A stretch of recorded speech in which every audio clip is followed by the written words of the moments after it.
Na minulej tlačovej besede sme informovali o tom, že eurofondy určené pre technickú pomoc, preto aby mestá a obce dokázali správne podať žiadosti a čerpať peniaze, že tieto eurofondy sú podľa nášho názoru tunelované priam vulgárnym spôsobom. Informovali sme o tom, že minimálne v prípade jednej spoločnosti, to je spoločnosť Deloitte, dochádza podľa nášho názoru k silnému konfliktu záujmov, kedy zamestnanec tejto spoločnosti pracoval pre ňu bývalý zamestnanec spoločnosti Deloitte pracoval neskôr aj na základe zmluvného vzťahu až do konca roka 2015 za sumu približne 13 000 eur mesačne plus DPH, ktorú fakturoval, a následne niekoľko mesiacov neskôr sa presunul na ministerstvo pôdohospodárstva, kde on vlastne zadáva spoločnosti Deloitte zákazky. Toto je podľa nášho názoru veľmi silný konflikt záujmov. Nebola to jediná vec, informovali sme o ďalších a medzičasom sme narazili na ďalšie nezrovnalosti, o ktorých bude informovať moja kolegyňa Lucia Nicholsonová. Dovolte mi povedať ale ešte jednu vec, ktorú pokladám za veľmi významnú. Za hlavného vinníka tohto celého považujeme vedenie ministerstiev, napríklad ministerstva pôdohospodárstva, ale aj iných ministerstiev, ministerstva dopravy, ktoré peniaze určené na technickú pomoc používajú na poradenstvo, ktoré buď robia ich vlastní úradníci, alebo by mali robiť ich vlastní úradníci a potom nie už týchto peňazí v obciach, v regiónoch, kde naozaj boli potrebné. Naozaj sa tu rozmohla nová móda, nový tunel do eurofondov, kedy si vo veľkom jednotlivé ministerstva zazmluvňujú jednotlivé poradenské firmy. To sú všetko tzv. Mäkké projekty za desiatky miliónov eur, doslova vyhodené von oknom. Tie poradenské firmy robia za veľké peniaze len to, čo robia rádoví zamestnanci na jednotlivých ministerstvách. Pre porovnanie, taký zamestnanec na ministerstve, na jednotlivých SORO organizáciách zarába v prepočte 6,25 eur na hodinu, kým expert poradenskej firmy zarába v priemere 135 eur na hodinu. Obrovský nepomer. Ale to nie je len o tom, aby sme si porovnávali ich platy, to je o tom, že naďalej si ministerstva držia ten istý počet zamestnancov, ktorí neznižujú, a plus si túto firmu objednávajú u poradenských firiem, u ich drahých expertov. To znamená, to je duplicita, dvojnásobne vyhodené peniaze. Za najväčší škandál považujeme to, čo sa deje na ministerstve pôdohospodárstva. Ministerstvo pôdohospodárstva má najviac zazmluvnených poradenských služieb, respektíve má najviac zmluv na jednu konkrétnu poradenskú firmu, a to je firma Deloitte. Ten objem financií je 12,2 milióna eur len z ministerstva pôdohospodárstva. Je tam obrovský konflikt záujmov. Človek, ktorý do konca roku 2015 pracoval pre Deloitte, je jedno v akej pozícii, či externe alebo interne, dnes pracuje na pozícii šéfa sekcie IROP, Integrovaného regionálneho operačného programu. Mám tu dôkaz, ktorý hovorí o tom, je to sumarizačný akceptačný protokol, ktorý hovorí o tom, že tento pán Marek Mitošinka v mesiacoch apríl 2015 až december 2015 zarobil 145 152 eur pre firmu Deloitte. Mesačne tento človek fakturoval ministerstvu dopravy v tom čase, v roku 2015, kde pracoval ako expert. Ministerstvu dopravy mesačne fakturoval 16 128 eur z DPH. A človek, ktorý zarábal mesačne 16 128 eur z DPH, zrazu príde na ministerstvo pôdohospodárstva do pozícií sekčného šéfa, kde zarába zhruba 2000 eur. A vo veľkom objednáva od svojho bývalého zamestnávateľa. A mne tu chce niekto nahovoriť, tak ako sa to pokúsila ministerka Matečná vo svojom vyhlásení, že je všetko s kostolným poriadkom? Nie je. To je vážne porušenie pravidiel, to je vážny konflikt záujmov a máme vážne pochybnosti o tom, či tam nedochádza ku korupčnému správaniu. Vyzývam opätovne pani ministerku Matečnú, aby si urobila na svojom ministerstve poriadok. Ďalšia vec je, Deloitte na ministerstve pôdohospodárstva robí to, čo majú v popise práce rádoví zamestnanci. Mám tu náplň práce rádového zamestnanca ministerstva, ktorý to robí za 6,25 eur a okrem iného v popise práce sa hovorí, že má aktualizovať jednotlivé príručky, interné materiály a podobne.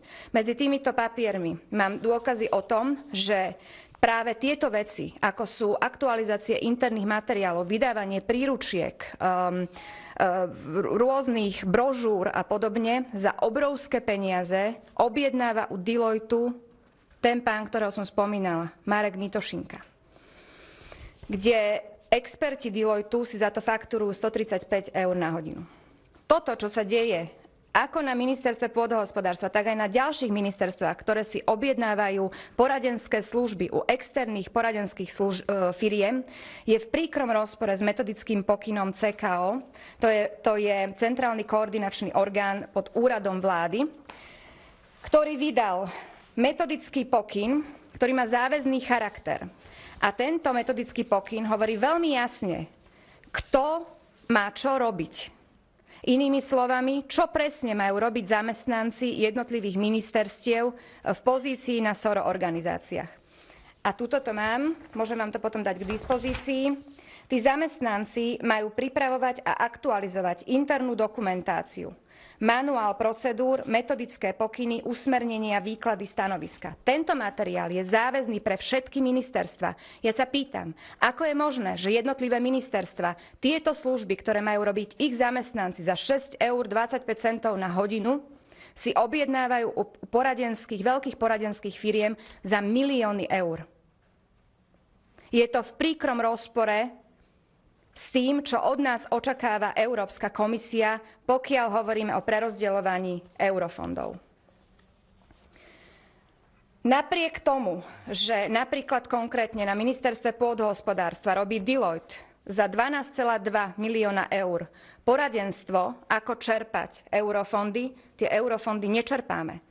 Celkovo je čerpanie úbohé, my sme v polovici nového programovacieho obdobia a čerpáme na úrovni 3,98%, vážení. 3,98%. A ak to premietnem na konkrétne operačné programy, ktoré sú pod ministerstvom pôdohospodárstva, kým tam Deloitte nebol a čerpali sme staré programovacie obdobie, tak za porovnateľné obdobie v polovici sme dokázali odčerpať 6,33%, čo bolo 378 zazmluvnených projektov za 275 miliónov eur, bez externých poradcov za ďalšie milióny eur. Teraz, keď tam tí externí poradcovia za milióny eur sú, čerpanie je nula. Nula. Tak ja sa pýtam, na čo tam sú a za také peniaze.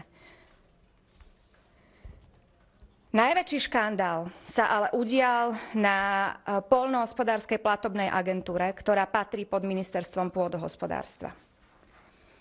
Na základe investigatívnych novinárov poslal NKÚ kontrolu na agentúru, to bolo koncom minulého roka, ktorá zistila, že takmer miliarda eur, opakujem, miliarda eur bola vyplatená netransparentne a v príkrom rozpore s nariadeniami Európskej komisie. Toto zistilo naše NKÚ. Ale ministerstvo pôdohospodárstva má od roku 2014 zmluvu s certifikovaným audítorom firmou Deloitte na sumu 2 699 000 eur, 2 699 000 na to, aby firma Deloitte auditovala PPA, platobnú agentúru. Od roku 2014 Deloitte túto agentúru aj audituje. Platobná agentúra to priznáva vo svojich výročných správach, kde sa na audity Deloittu odvoláva. A ja sa pýtam, ako je možné, že certifikovaný auditor nevidel, že platobná agentúra rozdeľuje miliardu eur netransparentne a v rozpore s nariadeniami Európskej komisie. Ako je to možné, že auditor, ktorého ministerstvo zazmluvnilo za 2,9 milióna eur, nedokázal odkryť v hĺbkových auditoch PPAčky to, akým spôsobom rozdeľuje eurofondy. To nie je sranda. Tá miliarda eur, to nás niečo bude stáť. Slovensko bude platiť pokutu za to, ako PPA prerozdeľovala eurofondy. My budeme platiť korekcie. Ja sa pýtam pani ministerky Matečnej, ak mala o tomto informácie, prečo nekonala skôr? A ja sa samozrejme pýtam aj bývalých vedení ministerstva pôdohospodárstva. Ak mali o tom informácie od zazmluvneného auditora za 2,9 milióna eur, prečo nekonali? To už sa nerozprávame o politickej zodpovednosti. Toto už je na trestnoprávnu zodpovednosť. Ďalšia vec sa odohráva v súvislosti s poradenskými službami na úrade vlády. S úradom vlády má Deloitte tiež uzavreté zmluvy na poskytovanie poradenských služieb. Tá jedna zmluva znie takto. Mala by byť na poskytovanie poradenských služieb v oblasti návrhu a zavedenia prevádzkového modelu analytickej jednotky pre potreby vyhodnocovania obsahu internetu v oblasti eurofondov za 1 425 000 bez DPH. Z DPH je to 1 710 000. Ja sa pýtam, čo vlastne chce úrad vlády od Deloitu? Pretože keď si preložíte tento veľmi komplikovaný názov, vyjde vám z toho, že za 1 700 000 z DPH má Deloitte vymyslieť model nejakej organizačnej jednotky, model nejakých ľudí, ktorí by sedel na úrade vlády a robili by monitoring internetu, vrátane blogov a sociálnych sietí, čo si ľudia myslia o prerozdeľovaní eurofondov. Vážení, my máme softvéry, my máme aplikácie, ktoré sú dnes schopné, keď im zadefinujete kľúčové slová, zachytávať takéto veci. Vy ste novinári, vy s takýmito vecami robíte. Vy si dokážete dnes urobiť úplne jednoduchým spôsobom monitoring tlače, monitoring internetu, monitoring sociálnych sietí. A ako dôkaz, že táto zmluva bola len ďalším 1 710 000 vyhodeným von oknom, predkladám to, že ministerstvo vnútra si v roku 2015 vo verejnom obstarávaní obstaralo takýto softvér za 29 000 eur. Poradenská služba má vymyslieť model organizačnej jednotky za 1 710 000 a pritom máme vysúťažený softvér na to za 29 000 eur. Tak ja sa pýtam, čo sa tu deje v súvislosti s poradenskými službami. Posledná vec, ktorú vám poviem, na ministerstve dopravy má Deloitte tiež realizačnú zmluvu za 4,9 milióna eur. Ale my máme dôkaz, ktorý visí na stránke ministerstva dopravy, že v roku 2015 si ministerstvo dopravy objednalo u firmy Deloitte špeciálne služby. To neviem, čo znamená. Tento terminus technicus nepoznáme ani pre účely verejného obstarávania. Objednali si u nich špeciálne služby v celkovom objeme 100 miliónov eur. To dobre počujete, 100 miliónov eur. Jedna objednávka je na 3 600 000, druhá objednávka je na 94 800 000. Ministerstvo dopravy si objednalo u Deloittu špeciálne služby za 100 miliónov eur. Neviem, čo to má znamenať. Majú to uverejnené na svojej stránke, ale neexistujú k tomu v centrálnom registri zmluv realizačné zmluvy, ktorými by mali kryté objednávky. A aj tá jedna realizačná zmluva na 4,9 milióna eur nie je na špeciálne služby. Ona je na poradenské služby. Niečo sa tu, vážený, deje s týmito poradenstvami. Myslíme si, že to je tunel do eurofondov, veľmi sofistikovaný tunel do eurofondov, ktorý sa nám tu teraz rozmohol. Myslíme si, že je to v príkrom rozpore s tým, čo od nás Európska komisia očakáva.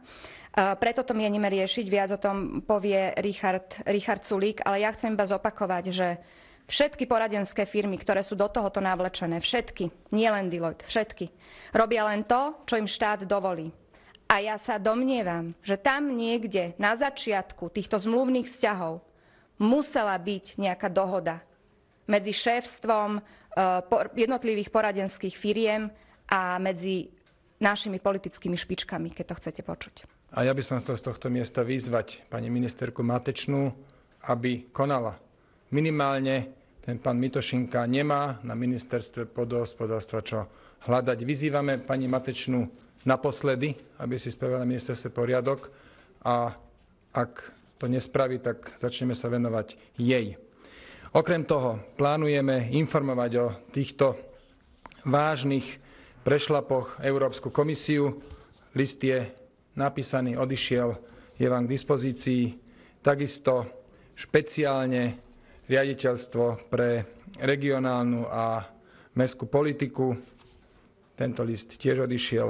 No a takisto do tretice dotazujeme sa u compliance oddelenia celosvetovej centrály spoločnosti Deloitte, či takýto postup je v súlade s ich etickým kodexom, s ich pravidlami o tom, ako má vyzerať kvalitné a poctivé poradenstvo. Na čom ešte robíme, je podanie na OLAF, tam nám to potrvá chvíľu dlhšie. Veľmi pekne vám zatiaľ ďakujem.